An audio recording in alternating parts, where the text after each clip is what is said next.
Hello, it's the Grove Street Lodger, and as promised, July's not going to have a great deal to talk about. Though, I mean, it's been a lovely sunny July. For some people, maybe a bit too sunny. For my birthday, I got a chair to relax in the garden with, amongst other things. And so that's what I've been doing. It looks like a carriage to another world. And my wildflowers are coming on lovely. There's some beautiful blooms going on here, so this is all very good. I like this. Also in July, I was in a play. It was called The Unfriend. I was a policeman. That's why I'm a policeman on the thumbnail. I haven't changed jobs or anything. I got a celebrationary toilet brush. If you know the play The Unfriend, you'll know why there's a celebrationary toilet brush. And I had a good time doing it, and I'm not sure how much I can show, so I'm just showing some of my silly facial expressions. But as for reading, so I read these whilst in the play, really, and so I was on the side of the stage, gulping back little bits of book and being in the play and all of this. And as I say, not loads, but here we go. Number one is Edith Pearlman's Honeydew. It's a short story collection because I'm still doing Short Story Summer, and it's a collection of stories by Edith Pearlman, who is a woman who started publishing quite late in her life and found success quite late in her life. And the thing about her name, Pearlman, is it's a really good name for her because she creates these beautiful pearls. These pieces are really well formed. They have very good characters and a very good world, and then there's a bit of grit, and then it forms a pearl. And I say pearl because they're very positive stories. There's a lot of stories about how people are stronger than you think or kinder than you think, and how you can change and become better. And yeah, they're good. I couldn't quite. Are they stories? There was something that didn't feel story about them. I mean, things happened to people, but they didn't seem whole.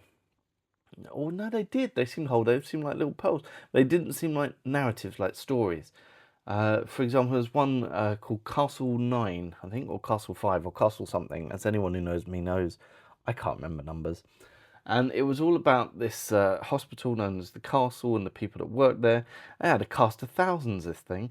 There were people who were, patients, or who worked there, or who worked in a gift shop.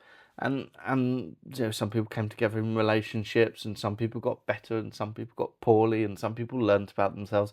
All sorts of things happened, but it didn't come as a story. But it was still good. It was still interesting. I still enjoyed reading it. There was this lady called Reenie, and she owned a sort of antique shop slash vintage place, and her big rule was never get involved in the life of her clients or her customers.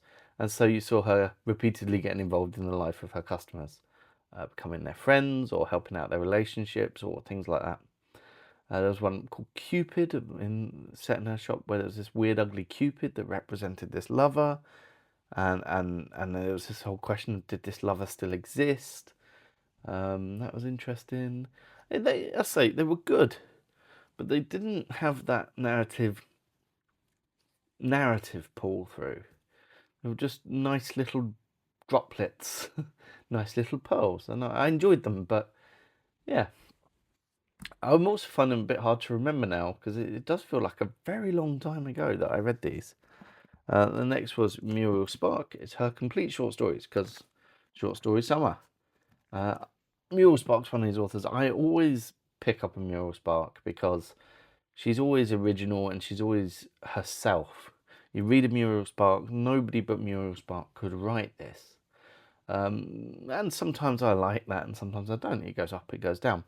So that's my feeling, and it spreads to short stories. Some of them are brilliant, some of them are less brilliant, but they're all interesting and all very her. And also, because she's written them throughout her career, that does show how she's changed a bit. The very first stories in here, the very first things she had published, a lot of them set in what was then Rhodesia, now Zimbabwe, the colony.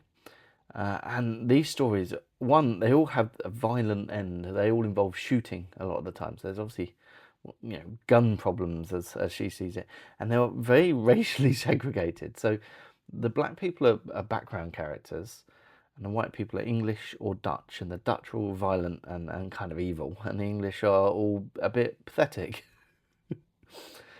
And I'm glad she moved on from this milieu, because she, she says enough in what she says.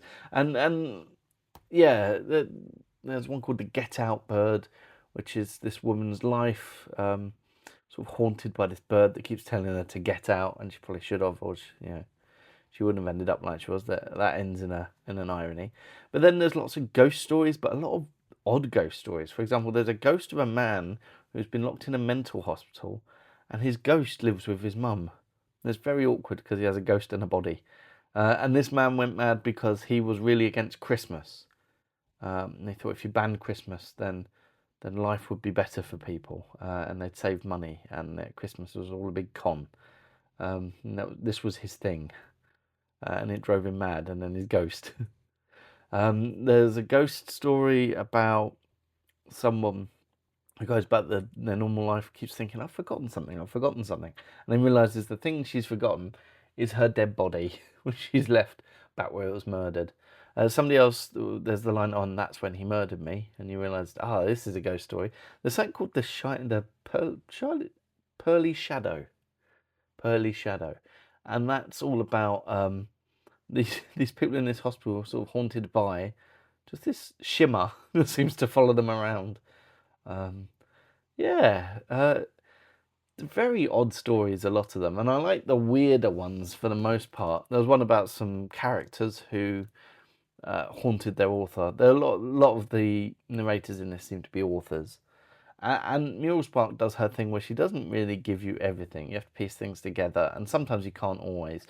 The one that didn't work, and really only the one story that completely didn't work for me, was called, and I have to get the name of this right, because the name of it is a really important part of the story. It's something like lavishes something. Lavish. Here we go. Yeah. Lavishes Ghast.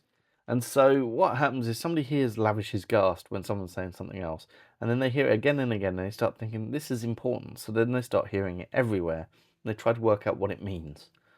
And they work out it means two men who work for an undertaker's. What's that? Oh, okay. And yeah, it doesn't quite pull together. I can see where she started. She's obviously misheard something and thought, I wonder if we could do a story about someone pursuing that. But the story doesn't quite work. But that one's not so good. There's a good one called Playhouse called Remarkable, which is all about people from the moon going to prehistoric Hampstead, which has a town hall and a mayor, and creating theatre and art, as opposed to the local ta cult where people stand around going ta. Yeah, these Muriel Spark stories, they are Muriel Spark. They're weird, they're strange, and they're frequently quite wonderful. Really good. And then the last thing I read was not actually a short story, so I did break short story somewhere a tiny bit, but it's got the word short in the title. Kit Wright, Short Afternoons. And these are poems. Kit Wright is mainly a children's writer, but these are his adult poems, or some of his adult poems. And I really enjoyed them because they're very playful. They've got really good rhythms and rhymes. He has a sort of Ogden Nashy quality sometimes, and I really like Ogden Nash. I love how the rhymes dictate the things. And he has a lot of fun. There's a play review in rhyme that he obviously wrote as a review. It was all about a play about poets, so that seemed to make sense. There's letters to various sort of institutions done in poetry. There's a weird take on Ozymandias. And then there's a lot of stuff sort of taking the mickey out of the fact that he's from deepest, darkest Berkshire. And there's one called How the East Was Lost, but it's like East Sheen. It's told like a pirate. And it's good. Pirate Cowboy. Yeah, they were good poems. What happened was, towards the end of the play, I couldn't even concentrate on the short stories at the side of the stage, so I went with some poems instead. And so maybe the way I was reading these things, maybe they stuck a bit less. I enjoyed them. I don't think I'm going to do a 3-month short story thing ever again because the stories are really mixed in my head. I'm having some weird dreams. I started the 1000 Nights and One Night, basically Arabian Nights, towards the end of July, as I said I would, and I'm now reading it through August. And Scheherazade keeps popping up in my dreams. Anyway, I knew this would be a short video. I enjoyed what I read July. I'm hoping it's going to be a good full-on read in August. Though actually, I'm not racing through 1001 Nights and One. No, I am enjoying them. Yeah, we'll see. We'll see how it goes. Another thing I did was I went to London. I had a great time just hanging out with my sister, and we went to theatres and went to all my favourite places. I don't really know what else I'm going to do over the summer holiday. My plan really is to read and write and hang out in my garden. Today's a bit of a grey, murky day, so I thought I'd make this, and so I have, and so it's done.